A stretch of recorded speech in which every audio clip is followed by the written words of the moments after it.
Like करें, उसके बाद सब्सक्राइब करें और बेल आइकन को दबाएं ताकि हमारे वीडियोस आप तक सबसे पहले पहुंचे। तो मखदूम पाक सफर जारी है। आप जो है वो तशरीफ ले गए। अभी आप बिहार की सरहद में कदम रखने वाले थे। वहां पर एक बहुत बड़े बुजुर्ग थे, हजरत शेख शरफुद्दीन यहिया मुनीरी। इनको मखदूम बिहार कहते हैं, मखदूम बिहार। अल्लाह अकबर।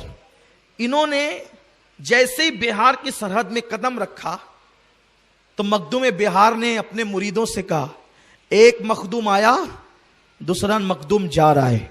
मुरीद समझे नहीं, या अल्लाह ये अल्लाह के वली कैसे हैं, खानका में बैठ करके कैसी बाहर की खबर रखते हैं, यदे बैजा लिए बैठे हैं अपनी आस्तीनों में। क्या शान है अल्लाह के वलियों की। और सुन्नियों, कितने खुशनसीब हो तुम कि तुम्हारे हाथ में ऐसे वलियों का दामन है। अपने हाथ कितने कीमती है, इसलिए खुदा के लिए जिन हाथों में इन वलियों का दामन है, इन हाथों में रातों को मोबाइल लेकर इंटरनेट पर जिना के मनाजिर मत देखा करो, इन हाथों से गेम मत खेला करो, इन हाथों से गंदे बुरे काम मत किया करो। इन हाथों में बड़ी अजीम अमानतें हैं, अल्लाह वालों की अमानतें हैं। अगर इन हाथों से गलत काम करोगे तन्हाई में, कोई देखे न देखे अल्लाह देख रहा है, और ये दामन अगर तुम्हारे हाथ से छीन लिया गया तो तुम कहीं के नहीं रहोगे। इसलिए इन दामन की कद्र करो। अरे ये वही दामन है जो कयामत में हमें बहुत काम आने वाला है। ये निस्बतें नजर नहीं आती। आप कहते हैं हमने दामन पकड़ा है कस के, तो ये दामन है कहाँ? अरे ये दामन नूरी दामन है, और नूर कभी नजर भी आया है। बस इस पे यकीन रखो और अपनी निस्बतों को इस्तवार करते जाओ। मखदूम बिहार कहते हैं, एक मखदूम आया, दूसरा चला। लोगों ने कहा हुजूर मतलब? कहा कि मोहम्मद, सैयद मोहम्मद अशरफ नाम का एक जवान आ रहा है और मैं जा रहा हूं। उसने बिहार की सरहद में कदम रख दिया है। मेरा इंतकाल हो जाएगा तो मेरी नमाज, जनाजे की नमाज सैयद अशरफ पढ़ाएगा। फरमाया वो सही नसब सैयद है, और उसकी दाढ़ी भी उसके हुस्न की वजह से लाल है, और पान की वजह से उसके होठों पर सुर्खी है, होठों पर पान की सुर्खी है, और उसकी बड़ी शान है। और वो हुसैनी सैयद है, इमाम हुसैन की औलाद में से वो। और ये वसीयत की और आपका इंतकाल हो गया। जनाजा तैयार था। मुरीदीन भी कितने पक्के अकीदे के थे कि पीर ने कह दिया कि वो आएगा तो मतलब आएगा।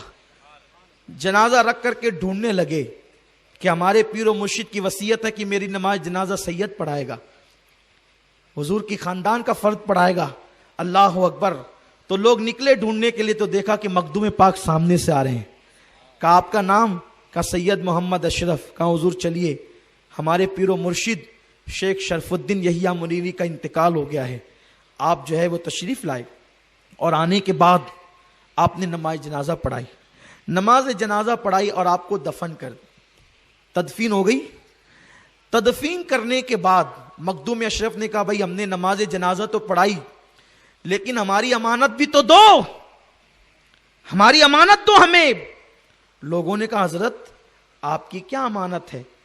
तो शेख शरफुद्दीन यहिया मुनीरी ने आम मुरीदों के मजमे में कहा था कि मेरी नमाज जनाजा सैयद मोहम्मद अशरफ पढ़ाएंगे, लेकिन खुलफा को जमा करके कहा था कि मेरा जो जुब्बा है ना, जुब्बा, वो जुब्बा जो जनाजा पढ़ाने वाले सैयद अशरफ है उन्हीं को देना। तो मुरीदों में तो जो बात थी वो ओपन थी। खुलफा में जो बात थी, उन लोगों ने सोचा कि इतनी कीमती नेमत पीर साहब की हम किसी अजनबी सैयद को क्यों दें, क्यों ना छुपा दें उसको, बाद में अपने काम आएगा। तो याद रखिए कि ये जो फैजान मिलता है ना, फैजान लिबास का, पीर के अमामे का, टोपी का, ये जिसके लिए वसीयत होती है उसी को मिलता है, जिसकी तरफ इशारा होता है, हर किसी को नहीं मिलता। तो मखदूम पाक ने फरमाया मेरी अमानत लाओ। तो मुरीदों ने कहा हुजूर आपकी कौन सी अमानत? देखा कमरे के अंदर वसीयत हो रही है, मखदूम अशरफ जानते हैं, और मुरीद होने से पहले जानते हैं। मुरीद होने से पहले जिसकी ये शान हो, मुरीद होने के बाद उसकी शान का आलम क्या होगा। कहा मेरी अमानत दो। कहा हज़रत आपकी कोई अमानत हमारे पास नहीं, हमें कुछ नहीं समझ में आ रहा आप क्या कहना चाहते हैं, आप जो बात कहना चाहते हैं खुल के कीजिए।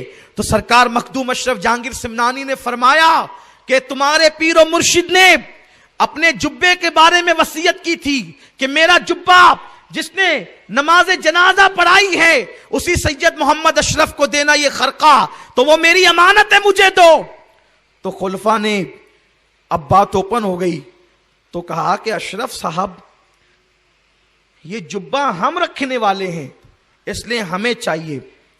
فرمایا کوئی بات نہیں، تم کو رکھنا ہے تم رکھو، لیکن ایک شرط ہے، یہ جبہ شیخ کی قبر پہ رکھو، اور جو یہ جبہ لینا چاہتا ہے وہ باری باری اٹھائے، آخری میں ہم اٹھائیں گے۔ لا کر کے جبہ رکھا گیا، انہوں نے اپنے ہاتھ سے نکال کر کے لایا اور جبے کو قبر پہ رکھا، اور جب قبر پہ رکھا تو باری باری وہ خلفاء اٹھانے لگے، حجرے سے اٹھا کر لانے والے یہ، رکھنے والے یہ، لیکن جب اٹھانے کی باری آئی تو اب ان سے جبہ اٹھتا نہیں۔ ایک صاحب پیچھے ہٹے، اپنے سے نہیں اٹھتا، دوسرے صاحب آئے، انہوں نے اٹھایا، اپنے سے نہیں اٹھتا، تیسرے صاحب آئے، اس طرح سب اٹھا گئے۔ کہا ہو گیا فیصلہ، اب ہم اٹھائیں۔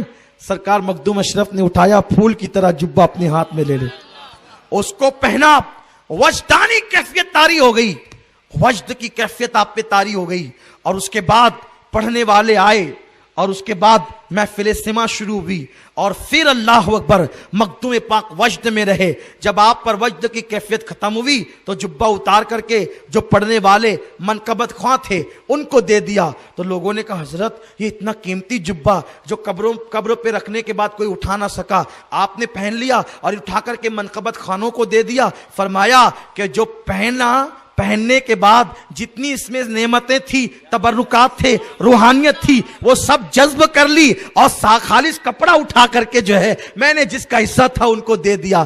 پتا چلا مخدوم پاک بتا رہے ہیں وہ مرشدوں کا جبہ صرف کپڑا نہیں ہوتا، اس کے اندر روحانی امانتیں بھی ہوا کرتی ہے۔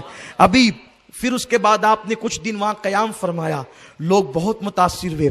اچانک کیا دیکھا کہ قبر انور سے مخدوم بہار کا ہاتھ باہر آ گیا، مخدوم بہار کا ہاتھ باہر آ گیا، اور باہر آیا تو مریدین حیران پریشان مخدوم اشرف بجہانگیر سمنانی کے پاس آئے، حضرت وہ ہاتھ تو باہر آ گیا ہمارے پیر صاحب کا، آپ سے پوچھتا ہوں کہ آپ کسی کو دفن کریں گے تو اس کا ہاتھ باہر آ سکتا ہے، مردہ اٹھا بھی دے تو آ سکتا ہے، اس لیے کہ برگا ہے پھر مٹی ہے، اور قبر کتنی گہری ہوتی ہے، آدھی کمر تک، تو ہاتھ باہر آ ہی نہیں سکتا۔ لیکن یہ اللہ والے ہیں، قبر کے ہاتھ باہر آیا مخدوم بہار کا۔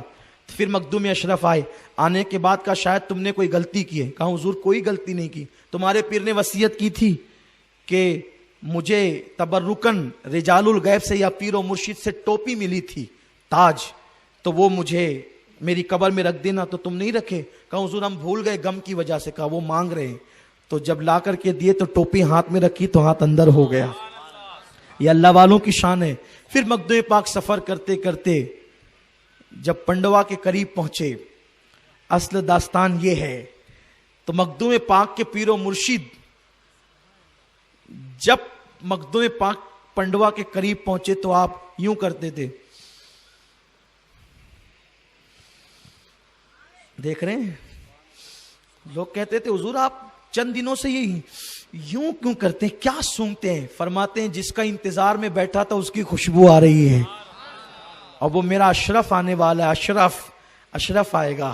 قربان میرے مخدوم کی شان کیا ہے، کیسا پیارا نام ہے اشرف، یہ کیسی تابانی ہے، میرے اشرف کے جلووں پر یہ دنیا دیوانی ہے، کیا مرتبے عطا کیے خدا نے، اللہ اکبر، کیسے آقاؤں کا بندہ ہے رضا، بول بالے میری سرکاروں کے۔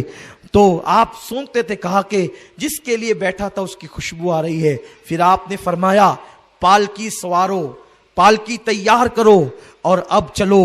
وہ سید مدینے سے چل کر، پہلے تو سمنان سے چل کے مدینے گیا، اور مدینے منورہ سے پنڈوا آ رہا ہے، اسے ہم لانے کے لیے جائیں گے۔ اور اس کے بعد آپ آئے اور اپنی پالکی سے اتر کر کے پیدل دور تک کے چلے، انتظار کرتے رہے پنڈوا کے باہر نکل کر۔ اور جب مخدوم پاک آئے تو آنے کے بعد آپ کو اپنی پالکی میں بٹھایا اور اپنے مریدوں سے کہا کہ اشرف کو لے کر کے چلو، یہ وہی تھا اب تک میں جس کا انتظار کر رہا تھا۔ مخدوم پاک अपने पीर और मुर्शिद के साथ गए, दस्तरखान लगा हुआ था, किस्म किस्म की नेमतें थी, आप बैठ गए, मुर्शिद ने अपने सामने बिठाया और बिठा करके अपने हाथ से लुकमा बनाया और लुकमा बना करके हजरत मखदूम अशरफ जहांगीर सिमनानी के मुंह में डाला। आपने एक लुकमा खाया, 2 लुकमा खाया, लुकमे खिला खिला करके मारिफत को गोया के जाम अता फरमा रहे हैं। और जब खाना हो गया तो खाना होने के बाद हजरत मखदूम पाक को